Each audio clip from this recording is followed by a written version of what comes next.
They kicked me or bay, not with a bang but with the cold, quiet finality of a business transaction. The reason? I refused to pay my golden boy brothers $50 in debt. So, I did what they had trained me to do my whole life. I walked away without a fight.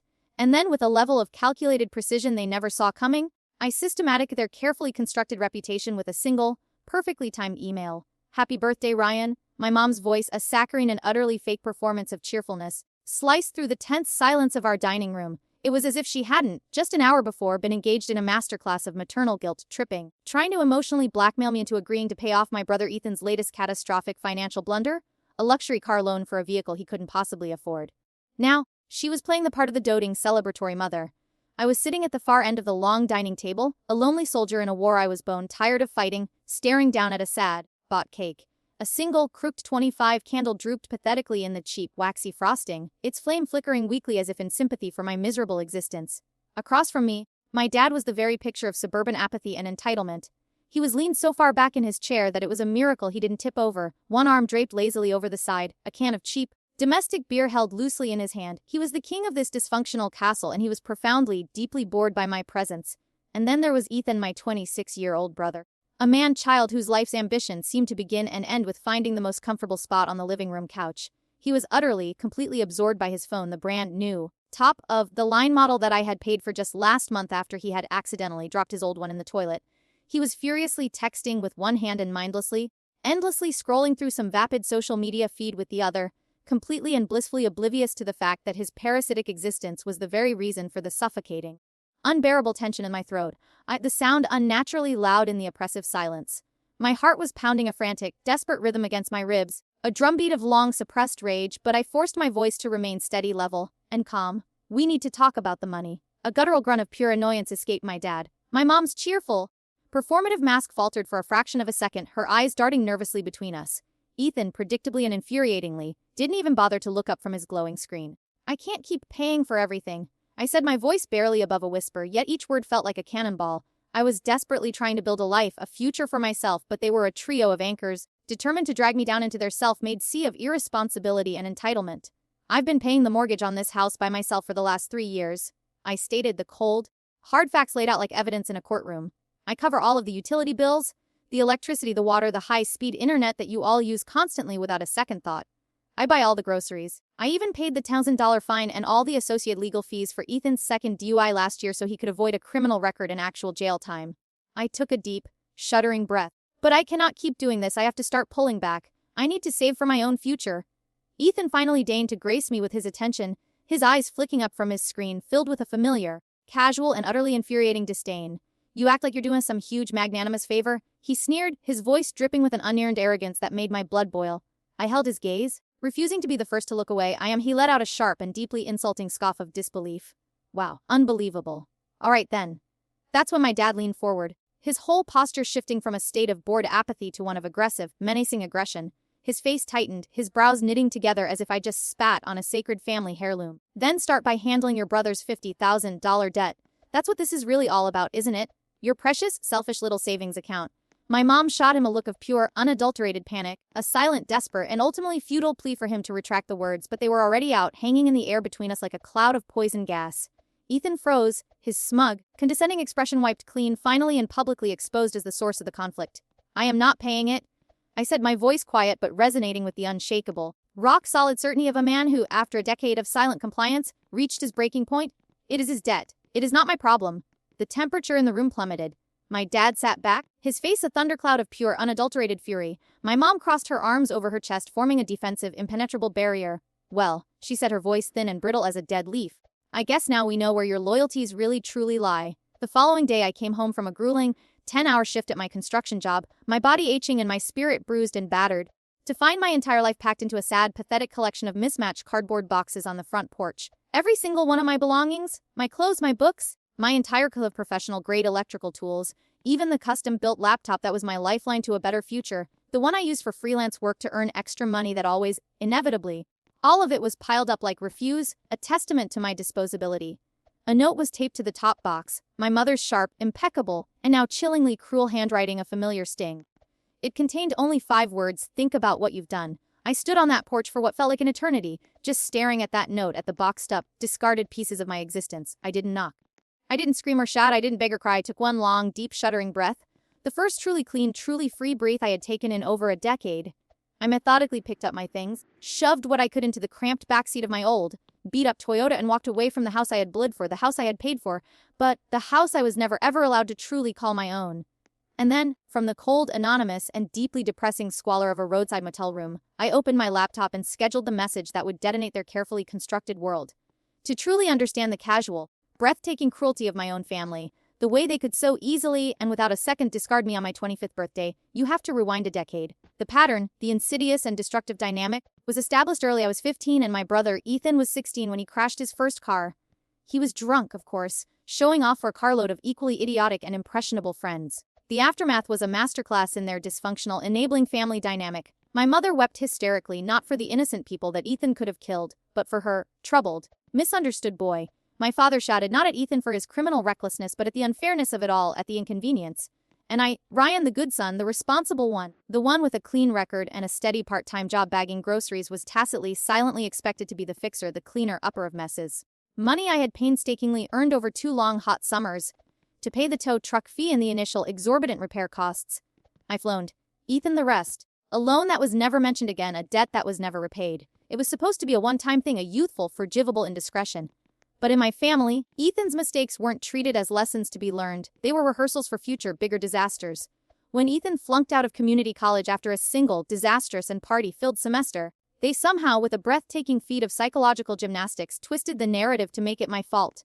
"You're so good at school, Ryan. You should have helped him study more," my mother would say, her voice dripping with a gentle, loving diz more painful than any anger. "You know your brother, he just has a harder time applying himself."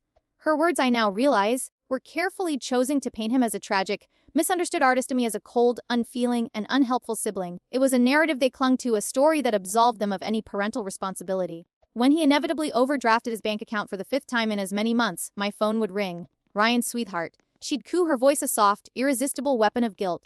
"Who's your brother? He's just in a bit of a tight spot. Can't you help him out just this once?" And like a well-trained, obedient dog, I always did. The list of my unwilling financial contributions became a shadow ledger of my young adult life.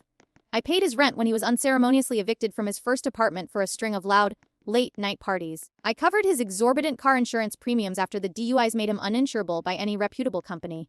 I bought the groceries that he and his rotating cast of equally useless, deadbeat friends would devour in a single, locust-like evening, leaving me with an empty fridge to come home to after a long, grueling day's work. I even paid our parents' overdue property taxes one year, completely draining my small emergency fund because they had forgotten and were on the verge of facing foreclosure.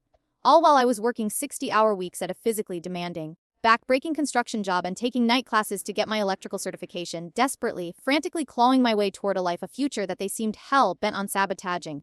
Meanwhile, Ethan would spend his days in the basement, which he had long ago claimed as his personal kingdom, making cacophonous, terrible electronic music and cultivating an impressive, almost admirable talent for doing absolutely nothing useful. His sense of entitlement was, in retrospect, truly staggering. He never even pretended to be grateful. "Ryan's doing fine," he'd proclaim with a casual, dismissive my back-breaking, bone-wearying labor was some kind of renewable, natural resource to be exploited. "He can afford it. That's what a big brother is supposed to do." And my parents, his loyal and tireless enablers, would just nod in solemn, unquestioning agreement, reinforcing his twisted, parasitic delusion. The thought of moving out, of escaping, was a constant shimmering and tantalizing mirage in the desolate desert of my existence. But every single time I broached the subject, I was met with a perfectly orchestrated, multi-pronged symphony of emotional manipulation. My mother's eyes would well up with fat, crocodile tears, her voice trembling as she'd whisper, "This house only feels like a real, true home when you're here, Ryan. Please don't abandon us." My father would scoff, his go-to move for dismissing any of my valid feelings or concerns. "Don't be so dramatic. You've got a roof over your head, don't you? What more do you want?" And Ethan would just smirk, that smug, punchable smirk, the unspoken truth hanging in the air between us. "Why would you ever leave when your primary purpose in this family is to fund my lifestyle?" It was a gilded cage, a prison of their own making, and I was the one serving the life sentence. I was working myself into an early grave, skipping meals to save a few bucks that would inevitably be siphoned off by one of them, while Ethan was showing off new, expensive, designer sneakers that he had borrowed money from me to buy. It all finally spectacularly came to a head 2 months before my birthday. I dragged myself home after a brutal 14-hour shift, my mind numb with exhaustion, only to find that Ethan was hosting a full-blown, raging party in our living room.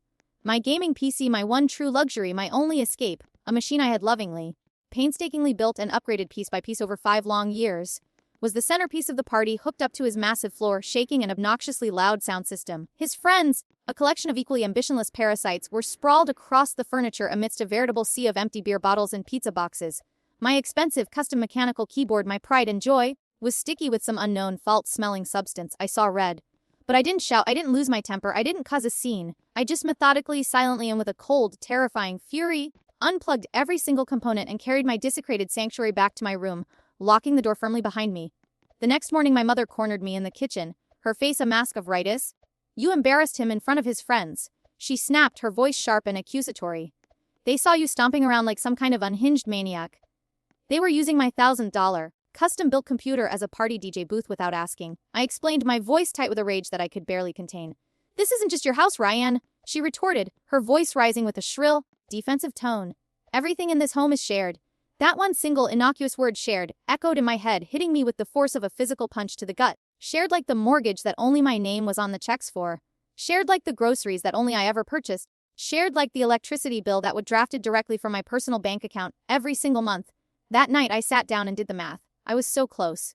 So agonizingly close to having to finally break free. A few more months of this living hell and I'd be gone for good. Then Ethan discovered his next brilliant, get-rich-quick scheme, cryptocurrency trading. He took the $15,000 he still had from his student loans, money that was meant for an education he had long ago abandoned and had no intention of ever paying back, and poured it into some volatile, ridiculous meme coin that promised to go to the moon. Within 2 short weeks, it had predictably crashed and burned, taking his entire investment with it. He blamed the market, he blamed the app, he blamed the phase of the moon, everyone and everything but himself. Then, with a breathtaking lack of self-awareness, he turned to me. "You could spot me 10 grand. He said with the same casual, off-end tone he might use to ask to borrow a t-shirt. For the very first time in my adult life I laughed. A real, raw, incredulous, and deeply liberating laugh, and I said no. That was the moment I was officially demoted from the role of family savior to that of family villain. The shift in their perception of me was instantaneous and brutal. I was no longer dependable, responsible Ryan, I was selfish, ungrateful, and arrogant Ryan.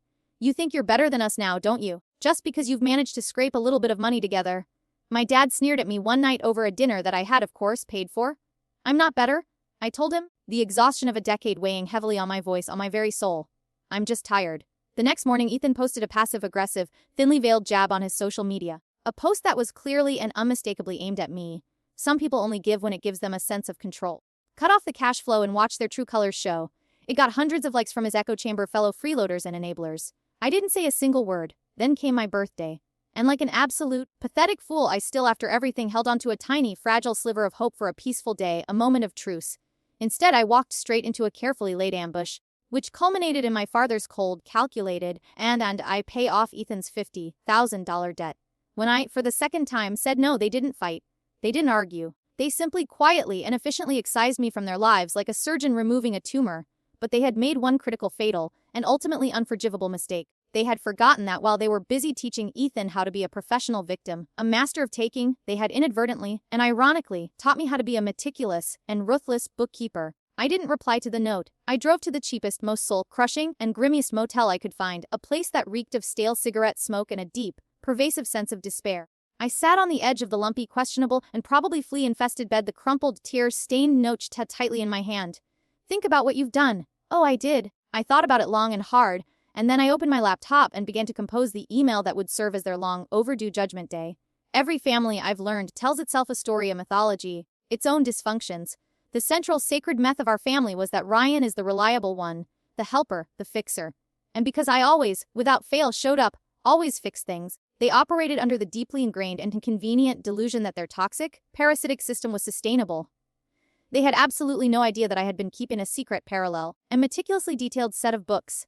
For 2 long years, I had been building a secret digital archive of my own exploitation. Every single Venmo request from Ethan for gas money that I knew was actually for concert tickets, every invoice for a utility bill that I had paid in full, every bank transfer to cover their constant, every passive-aggressive, guilt-tripping text from my mother, every single tearful, manipulative voicemail, all of it was saved, neatly organized by date and timestamp. And then there was the letter, a multi-page no-holds-barred manifesto that I had written months before, in a moment of clarity and desperation, a declaration of independence that I had never, until now. It wasn't just a simple goodbye, it was a full, unvarnished, and utterly damning confession of their sins. In it I detailed with cold, hard, and undeniable facts How I had secretly paid off a second mortgage that they had taken out on the house without telling me. I had only found out about it because the bank had called me, not them, when they were about to default on the loan. I wrote about the time I had discovered, through a routine credit alert, that Ethan had stolen my identity and had attempted to apply for a $10,000 personal loan in my name. The loan was thankfully denied, but the hard inquiry had significantly damaged my credit score. And the most unforgivable part, my parents knew. They had found out about it after the fact and had begged me, with tears in their eyes, not to press charges. Family sticks together. We handle things internally? I felt trapped. Utterly and completely trapped. Until finally I wasn't. That morning, sitting in that bleak, anonymous, and strangely liberating motel room, I attached every single piece of evidence to one single, powerful, and life-altering email. The letter, the meticulously crafted and deeply incriminating spreadsheet that I had titled, What Ryan Actually Paid Ford, a 10-year financial summary, with a grand, horrifying total at the bottom that made me feel physically sick to my stomach. I attached the folder of screenshots, the scanned bank statements, and I didn't just send it to my parents and Ethan. I sent it to the entire extended family, and then some. My godmother in Tampa, my Uncle Rob in New Jersey, every last one of my mother's cousins, all of my father's siblings, and even a handful of their closest, most pious, and most judgmental church friends whose email addresses I had saved over the years for just such an occasion. I took a deep, steadying breath and I hit send. The digital wildfire started immediately. Within an hour, it had spread through the family tree like a virulent, unstoppable contagion. By lunchtime, my phone showed 26 missed calls from my mom and 8 from my dad. Ethan the coward sent one terse, pathetic text. You didn't have to do that, no apology, no remorse. Just blame. At 12:37 p.m., a message popped up from my Aunt Sylvia, my dad's estranged but clear-eyed sister whom I hadn't spoken to in years. Good for you. Ryan, I always knew they were using you. Don't you let them make you feel guilty for a single second. I'm so incredibly proud of you, honey. The fallout was swift, brutal, and deeply, deeply satisfying. My parents' carefully curated and utterly false reputation in their tidy, judgmental, and gossipy suburban bubble meant more to them than my own well-being, and it collapsed in on itself overnight. The questions from relatives, the ones who had for years accepted their narrative without question, started flooding in. Why was Ryan paying the entire mortgage while Ethan was posting pictures from a lavish vacation in Mexico? Why was Ethan driving a brand new, expensive car while Ryan was taking the bus to his night classes? Why was Ryan, the sole financial provider for the entire household, living in the damp, cramped basement like a renter? My father, ever the arrogant and incompetent spin doctor, tried to control the narrative. He told one of my uncles that they were giving me structure, and that it was all just a mutual family agreement to help me learn responsibility. A fatal and frankly stupid error. Because I had included one final devastating and utterly irrefutable attachment in that email, a crystal clear voice recording from my birthday dinner. I had discreetly, and with a foresight born of years of their treachery, started recording on my phone before I had even sat down at the table. The audio was damning. My dad's cold, heartless ultimatum, my calm, firm refusal, and his final chilling command, then get out. They couldn't spin that. The final beautiful blow was the official police report I filed for identity theft. The first time I had foolishly, naively let it slide for the sake of family. Not anymore. When 2 uniformed police officers showed up at their pristine suburban home to question Ethan about the fraudulent loan application, things apparently got heated. A nosy, but in this case, helpful neighbor recorded the entire glorious scene on their phone. The raised voices, a door slamming, Ethan yelling something about how he deserved a break, and my mother shouting, "We told you not to make this any worse!"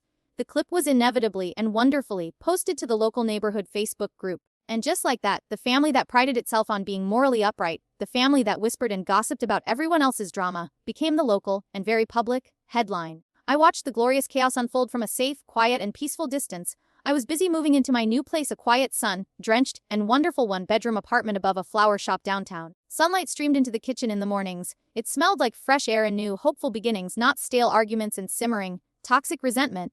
That evening, my mother showed up at my new job, her eyes red and puffy, holding a Tupperware of my favorite childhood meal, as if a home-cooked casserole could somehow erase a decade of systemic exploitation and abuse. I met her outside in the parking lot. "I'm not coming back," I said before she could even launch into her prepared, manipulative speech. "Ryan, you're being so cold," she whispered, her voice breaking with what I now recognized as performative, not genuine this family apart. I laughed, a quiet, humorless, and utterly freeing sound that surprised even me. "No," I said, looking her directly in the eye, refusing to be intimidated any longer. "I just stopped holding it together for you." She flinched as if I had physically slapped her, and for the very first time in my 25 years of existence, I felt absolutely no guilt. In the weeks and months that followed, the silence I had so desperately craved for so long became my new. The frantic, guilt-tripping calls stopped. The manipulative, pleading texts faded away. I did receive one last handwritten letter from Ethan. No apology, of course. Just more blame. "But you blew it all up. Mom and Dad are a mess. No one talks to us anymore." I hope it was worth it. It told me everything I needed to know. He didn't see his actions as the catalyst for our family's implosion, he saw my reaction as the crime. I didn't write back. Instead, I enrolled in a coding bootcamp, a long-deferred dream. I started freelancing again, but this time every single dollar I earned went into a savings account with only my name on it, for a future that only I would define. I found real, genuine friends. I started therapy and finally had a name for the years of abuse I had endured. Parentification. My therapist told me that I wasn't selfish, I was a survivor of long-term, systemic financial and emotional abuse. I heard through the grapevine that my mother had to go back to work, a fate she bemoaned constantly and loudly. My dad was drinking more heavily. Ethan got a job at a gas station. It lasted 6 days before he quit. 2 months after the implosion, I ran into him. He was behind the counter of a different gas station, his old, arrogant swagger gone, replaced by a worn-out, pathetic exhaustion. He said, a hint of his old, accusatory tone.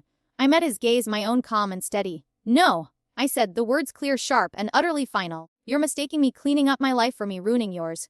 I paid for my gas and walked out, leaving him standing there, his mouth slightly agape, looking as if the family ATM had finally grown legs, a brain, and a spine and had walked away forever. He still doesn't get it. None of them do. They don't understand that love without respect isn't love, it's leverage. And I was done being their leverage. I built a new life from the ashes of the old one, a life built not on guilt or obligation, but on a quiet, unshakable, and beautiful peace. It's a choice, and it's mine. And without me, their system fell apart. Their story didn't hold, the lies lost their power because I was the glue, and when I stepped away, the whole rotten structure collapsed in on itself. And the best part, I never had to shout. I just walked away.